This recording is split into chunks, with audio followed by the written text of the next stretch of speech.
Армысыздар, қадірменді отандастар.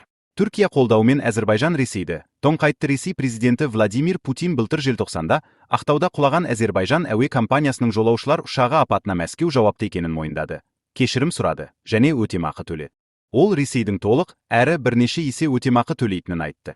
Достар, бұл бандиттер сияқты кассаға, стетчикка қою. Халқым, егер Тоқаев та Әзербайжан мен Түркияға одақтас боп, Ресейге табынуды қою керек десеңіздер, лайк басыңыздар. Сіз үшін кім жақсы? Алыстағы Түркия ма, алпауыт отаршыл Ресей ме? Комментарийге жазыңыздар. Ресейге бағынбайтын арнамызға жазылыңыздар. 9 қазанда Душанбеде екі елдің басшылары кездесті. Кремль жариялаған шағын видеода Путин Әлиевке былтыр сол оқиға үшін кешірім сұрағанын еске салғаны көрінеді. Әзербайжан Airlines әуе компаниясының Embraer 190 жолаушы ұшағы былтыр 25 желтоқсанда Қазақстанның Ақтау қаласы маңына құлады. Апат салдарынан қаза тапқан 38 адамның 6-ы Қазақстанның, 25 адам Әзербайжанның, 7-і Ресей азаматтары.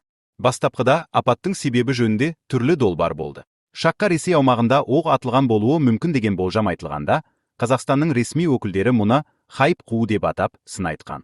Кейін Әзербайжан президенті Ильхам Әлиев апатқа Ресейдің өкілдері жауапты деп мәлімдеді.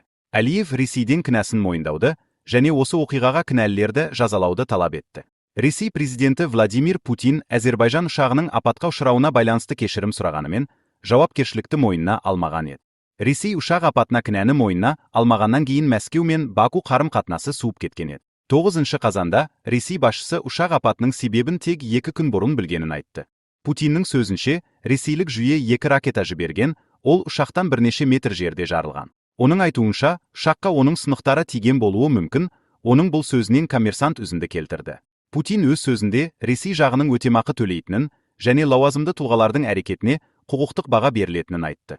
Тағы рет қайталап өтейін. Біздің парызымыз оқиғаға объективті баға беріп, шынайы себебін жариялау, деді Путин.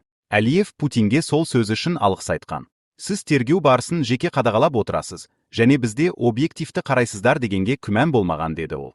Соңғы 2 айдың ішінде Ресей Украина теміржол инфрақұрылымына шамамен 220 рет соққы жасады. Бұл елдің әскери техника, экспорттық тауарлар мен гуманитарлық көмекті тасымалдау мүмкіндігін жоюға бағытталған жүйелі науқанның бір бөлігі. Шыны сынып, аяғының астында сықырлады, ал оппозиция арнасының операторы күйіп кеткен вагонмен жүріп келе жатты. Дәліздің соңында күйреген, бұралған сынықтар әлі де түтіндеп тұрды.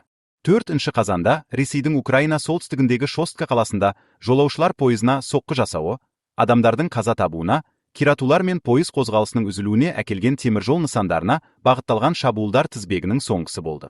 Ресейдің мақсаты айқын, Украинаның логистикасын сал қылу. Себебі жүктердің, соның ішінде әскери жүктің де басым бөлігі теміржол арқылы тасымалданады, деді Украинаның бұрынғы инфрақұрылым министрі Владимир Омелен Украин редакциясына берген сұхбатында. Біз теміржол деполарына жасалған соққыларды көріп отырмыз. Вагондар зақымдануда. Теміржолдың электр қосалқы станциялары тұрақты нысанаға айналды, деді ол. Украинаның теміржол жүйесі мен оның үздіксіз жұмысы ұлттық мақтаныштың, экономикалық қажеттіліктің және гуманитарлық міндеттің символына айналды. Сонымен қатар ол соғыстың 4 жылына аяқ басқан әскери күш-жігердің тірегі болып тұр.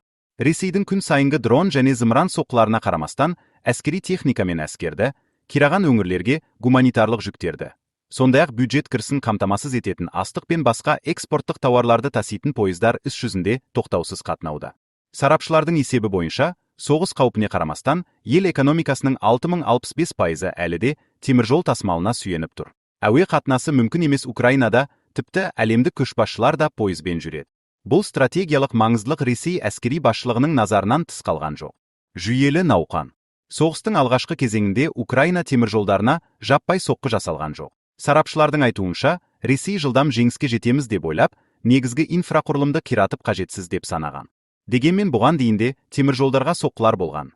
Мысалы, 2022 жылғы сәуірде Краматорск вокзалындағы шабуыл халықаралық айыптауға себеп болған еді. Алайда биыл жағдай өзгерді. Украин шенеуніктерінің сөзінше, соққылар жүйелі сипат алды. Шосткадағы шабуылдан бірнеше сағат өткен соң, Украина премьер-министрі Юлия Свириденко әлеуметтік желіде жазды. Ресейліктер варварлықтың жаңа деңгейіне өтті, жазғы маусымнан бері тұрақты шабуылдармен. Тек соңғы 2 айдың өзінде теміржол инфрақұрылымына 220 ресейлік соққы тіркелді. Оның ішінде пойыздарға, станцияларға және электр қосалқы станцияларына бағытталғандары бар, деп жазды ол. Ең жиі шабуылға ұшырайтындар Темір жол тораптары. Мұндай станцияларда қозғалыстағы құрам көп шоғырланады, логистика күрделі, сондықтан олар ресейліктер үшін тартымды нысанаға айналады, деп түсіндірді Омелян. Кираудың нақты көлемі әзірге белгісіз. Свириденконың айтуынша, Украин темір жолы мемлекеттік компаниясы Майдан маңындағы аудандарда бағыттарды өзгертіп, кей бағыттарда автобустарды пайдаланып отыр. Шын мәнінде, бұл шаралар біраздан бері қолданылып келеді. Кәдімгі түн. 17 қыркүйекте Visit Ukraine туристік порталы түнгі атыс салдарынан теміржол желісі зақымданып, Днепр мен Херсон бағыттарын қоса алғанда 6 ірі бағыттың қозғалысы өзгергенін хабарлады. Сол күні Украин темір жолы басшысы Александр Перцовский Фейсбукте жазды. Украина темір жолдары үшін кәдімгі күн, дәлірек айтқанда, кәдімгі түн.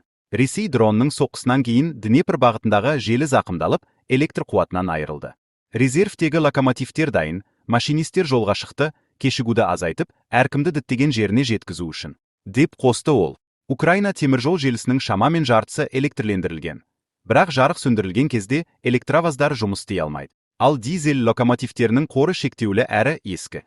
Тиімді әрекет ету қажеттігін түсінген Украина бюджет комитеті тамыз айында резервтік қорды кеңейтуге рұқсат берді. Перцовскийдің айтуынша, бұл қор маңызды жөндеу жұмыстарын жылдам қаржыландыруға және теміржолдың жұмыс істеу қабілетін сақтауға мүмкіндік береді. Әскери және экономикалық салдары.